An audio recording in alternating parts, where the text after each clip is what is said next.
په پیل کې د خبرونو سرټکي د ایران د ولسمشر او دغه هیواد د بهرنیو چارو د وزیر په ګډون د یوې هلیکوپټرې د لویدو په پیښه کې د 9 کسانو وژل کېدل. د اسلامي امارت سیاسي مرستیال ایران سره خواخوږي څرګنده کړه.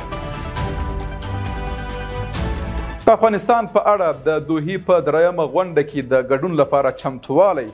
اسلامي امارت به د دوحې په 3مه ناسته کې په دې شرط ګډون وکړي چې دریځ یې ومنل شي. او د غور ولایت سیلاب ځپلو ته د 2 ټنو لومړنیو مرستو رسول.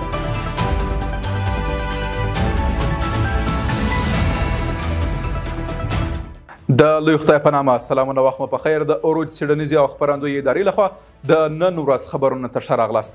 نن دوشنبه د 1403 کال د ثور میاشتې 11مه نیټه ده.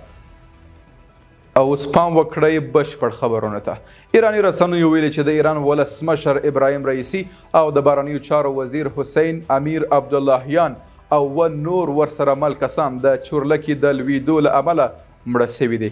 د دوی چورلکه چې پرون د دغه هیواد په شرقي آذربایجان ولایت کې ولوېده په بشپړه توګه سوځېدلې ده.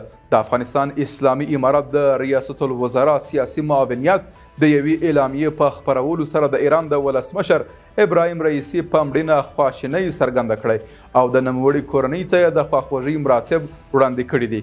یاد معاونیت زیاته کړې چې اسلامي امارت په دې غم کې له ورور او دوست هیواد د ایران اسلامي جمهوریت ترڅنګ ولاړ دی. په سیاسي چارو کې د ملګرو ملتونو د سرمنشي مرستیالي رزماري ډیکارلو د رئیس الوزرا له سیاسي مرستیال مولوي عبدالکبیر سره په کتنه کې د دوحې په 3مه غونډه کې اسلامي امارت ته د بلنې ترڅنګ ویلي چې دغه ناسته د افغانستان او نړۍ د اړیکو د پراختیا او تعامل زیاتولو او عادي کولو لپاره غوره فرصت دی. ورته مهال مولوي عبدالکبیر ویلي چې اسلامي امارت به یاده غونډه کې د خپل دریځ د منلو په شرط ګډون وکړي. نوموړي زیاته کړې چې اسلامي امارت له نړۍ سره د تعامل غوښتونکی دی. د امر بالمعروف نهی عن المنکر او شکایتونو اوریدلو وزیر شیخ محمد خالد حنفي د هیواد له نامتو څیرو، اماراتي ادارو له ویاندویانو او شخصي رسنیو له مسؤلینو سره ناسته کړې. د یاد وزارت په وینا ښاغلي حنفي په دې ناسته کې ویلي چې رسنۍ باید د ټولنې او ځوان نسل په اصلاح کې ونډه واخلي او ټولنې ته داسې څه وړاندې کړي چې نوی نسل په اسلامي او افغاني فرهنګ سمبال وروزل سي. نوموړي زیاته کړې رسنۍ له داسې نشراتو څخه ډډه وکړي چې له اسلامي شریعت افغاني کلتور سره په ټکر کې وي.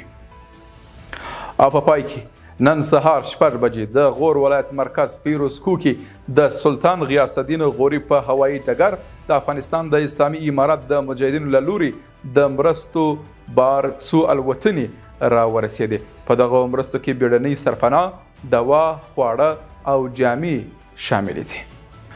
له ملتیا مننه. تر بیا ښه وخت او ښې چارې.